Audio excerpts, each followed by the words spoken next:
Welcome back. This is Empower, where we focus on people and workplace. Before we went for a break, we were discussing about faith at work, and we were looking at how do we let this person go in the right way. I'm a believer, I'm a HR practitioner, I have to let someone go, and we agreed that someone has to be taken through the process the best way possible, so that the person even is aware that I'm leaving, and I'm leaving because of the right reasons. So, Julius, that's where we stopped. Yes. And I want to ask you a question. Have you had come to an encounter, or maybe you have had situations whereby someone has tried, as you now, someone has tried to use your faith, or to accuse you, or to take advantage of your faith to make a certain decision? Of course, everyone believes because you're born again, you have to be good to everyone, Yes. and you have to, of course, say yes to their favors and their requests. Yeah. And I will not go into details. Yes, yes. But I'm this person who believes in, I believe in policies, I believe in procedures, because I do not believe in the side chats outside the normal working framework. Because people mistake and they would quote you that we talked over the phone. Yes. I did you a text. Every time you place your request, every time you seek a favor, I'm very clear in pointing you back. Yes. Because everything that you're raising, every request you're making, it has a point of reference within the organization framework. Of course, yeah. So I do not shy off, we go there. Let's start there, then now say if it's a favor you wanted. Because most of the time, let's say it's someone they want you to hire, and this someone is actually underqualified. They do not meet even the minimum criteria. And they know you're a friend, a good colleague. Yes. They would even make a call very quickly and ask you, I am sending someone, and 1, 2, 3, 4. But always, I would point them back to the policy. Okay, in the first place, do we have such a vacancy in the organization? Yes. Yes or no? They know. Secondly, what is the minimum qualifications for this kind of an individual? Yes. And when you discuss around such kind of areas, that one neutralizes their intention to fix you and implicate you. And that one again gives you some courage. It gives you some boost. You're able now to confront them and talk to them objectively.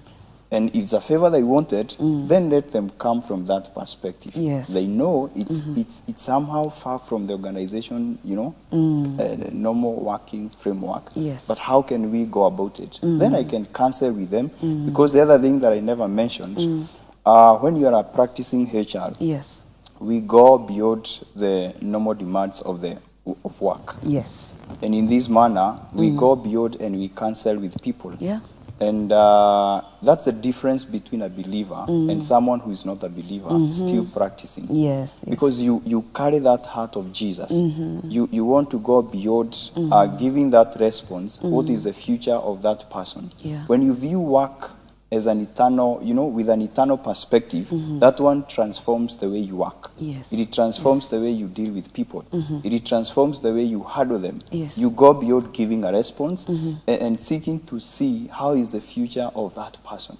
So I have added an issue of counseling. Yes. We counsel with them. Yeah, we do. And you can even turn the kind of the kind of implication. They wanted to fix you. You can turn it to a counseling session. Yes. In a very wise way. You turn it to a counseling session. Yes. And they end up going away, and they appreciate because you've given them a response that will help that person for quite some good time, rather than what they were looking for, which could not start. You're right. 5, 10 years, I may not be working in that organization. Yes, yes. And an audit would come, a job evaluation would come, and they find someone who was fixed in a position who actually did not have qualifications. You're right. They will go home. Then Yes, they spent years which they would have gone back to school. You're right. Yeah. And developed themselves and became maybe what they still wanted to become. Yeah. Wow. And would you say that maybe there are challenges that we have faced as a practicing HR by reason being you are Christian? Have you maybe faced some challenges because of your faith as a HR practitioner? Yes, I would say yes. Most of the time, people would want the shortcut. Yes. Even when we have clear guidelines, most of the time people would want to use the, the short routes. Yes. But now, how do you ensure that you remain Christ-centered in the workplace? Yeah, because that is the point. You have to be Christ-centered in the workplace all the time, irrespective of the circumstance. I'm excited when I read Corinthians. It talks about that God will never bring a temptation to you that you cannot go beyond, that you cannot overcome. Yes. So there are no excuses why you should not demonstrate a Christ-centered characters in the workplace just because a certain situation came. And so my benchmark, whether it's on this side or the other side, the balance, you asked a question, if Christ was the one supervising you, would he approve what you've done? You have done, yes. The other thing is, after you have done that, would you go home and sleep? And even if someone calls you at night and asks you, Beatrice, Julius, did you make that decision? I will wake up confidently and tell them, yes, I did. Because as far as I know, I didn't contradict any, ethical, and Christ-like, what Christ would like me to do. I did not contradict anything. And of course, we HR, we are on a tight spot because, again, the labor roles are on us. So you have to ensure you strike a balance. But at the end of the day, are you demonstrating a worker or who is Christ-centered? Because that's the bottom line. That's the bottom Are you line. Christ-centered in the workplace? Yeah. Oh, wow, that's amazing. And maybe as a HR who is a believer, I believe we've also worked with other believers. Sure. But I've also worked with other believers in my career journey. But sometimes we still find that our expectations as believers would be, these believers would be Christ-centered, as you say. But it's not always the case. Why do you think we still don't get that? And because I'm imagine if everybody was to be, was to take work the way we are explaining it today. Every believer at workplaces. All the employers would be very happy. I'm telling you, it would be great. But how comes you're still having challenges, even working with believers at workplace? I want to believe that the Bible says that keep growing in the grace. Yes. So I would say, and that is what most of the time those who are not believers, they pin us down. Yes. You're right. And you'll hear even some employers saying, I would not wish to employ a believer. You have quoted as what we said last time. That is what they are saying. It's true.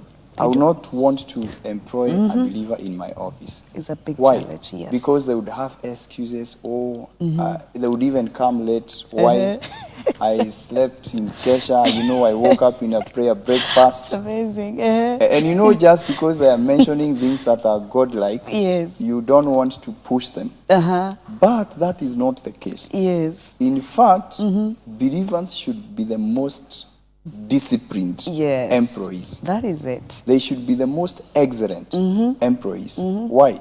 We are running from the example of Jesus. Yes. Jesus himself, his excellence could not be compromised. Yes. He loved work. And so, it's not even worthy, you yourself calling yourself a disciple or a believer, if you do not emulate Jesus. The challenge is to emulate Jesus. The challenge, and even the Bible says that our conduct should be in a way that those who are not of the faith should not fight anything, to malign the gospel. Yes. So that's a challenge to believers. It's a challenge to me, Whatever I'm doing, am I doing it as if I'm doing it for the Lord? And that is the bottom line. We said that the greatest reward will be given by God. I think I can even repeat Colossians, where I read that, but with sincerity of heart and reverence for the Lord, because He is the great rewarder. So if we would read from that perspective, I want to believe that Christians, believers, would be the most head-hunted. Yes. You know? Looking for them to work for you, because, you know, you'll get excellence. You'll get what you're looking Honesty, for, you know? accountability, Yes. transparency, you know? None of their profit and loss accounts will be cooked. Yes. They would present the way As it is. You know? Yes. They'll be very honest with their employers. And as HR people will be enjoying as we work. Exactly. Because we are dealing with people who are doing what is expected of them. Yeah. And we don't have a lot of issues. Yes. Wow. And I want to believe we are heading there. To me, I do not focus on the small percentage. Yes. That is not emulating Jesus. I focus on those who are on track. Who are doing it, yes. So we are doing it, we are doing well, yes. and soon we'll be there. But most importantly, wearing the heart of Jesus. Yes. Let's be patient. Let's be patient. Sometimes you can be dealing even with a group of managers. Yes. You're trying to implement a practice, yes. a process, a strategy. They are not getting it. Yes. But as a Christian, demonstrate patience. Walk the first them. year they may not Yes. do it to perfection. But the second year, yes. you will not be where they were. True. You may even do a series of trainings. Yes. They are not getting For it. sure they get. But wear the cape of Jesus. Be patient with them. Jesus must have been very patient. Just getting guys from fishing, walking with them, yes. discipling them until they became apostles. Oh, yes. So I want to believe we are still there. And I will not take maybe what those of the world, what they say that we Christians, we are lazy, yes. we are not committed. Yes. But I want to believe there is a percentage that is, there are still remnants that are moving on well. Wow. Yes. Beautiful. And I think that's a challenge to us. And I think also even as Christians who are practicing as HR people, we need to also ensure that these values yes. are taken, you know, people speak about them. Let people emulate Jesus. Yes, yes. Whether it's a Christian organization or not, make sure that that is what you talk about. Yes. But first of all, be an example yes. as a practitioner, that I'm doing it right as God expects me to do. Yeah. You know, because as long as we don't do that, then we lose something. And then the world will be getting an opportunity to speak. We won't even prosper. We can't. In the real sense, we think we are prospering, but we are not. But God's blessings, we will not get them. Yes. Because, you know, his foundation is justice. So yes. if you are not just, if you are not transparent, if you are not faithful, the aspect of stewardship, yes. I don't think, in the real sense, you would think that you are prospering, but you're very far from what God intended you to be. Wow, yeah. Wow, thank you. Our time is up, yeah? Maybe before we break off, maybe you can just say something to our viewers as your last comments concerning this. Yeah, thank you very much for having me. And I think I want to just conclude by saying that when we think about work, let's know that work is sacred. I mentioned that before. Work is a calling and it is a stewardship. So we have to, by all means, demonstrate all this. And in that, we'll be able to achieve that which we have been entrusted, and we'll be able to make our masters, our earthly masters, they will be pleased with us. And most importantly, we will receive the greatest reward from God. Wow, Thank you very much. Thank you very much, Julius. It was great being with you today, and I look forward to have you again. Thank you. For another discussion. Yes, I can. Thank you so much for being part of this program. I believe that you've learned, and wherever you are, whether in the formal or informal setup, please ensure that you do it as unto the Lord. And we should not we should not provide eye service because our masters are watching us. No, we should do it knowing that our God is watching us. This has been Empower. My name is Beatrice Chuchu. Have a blessed week.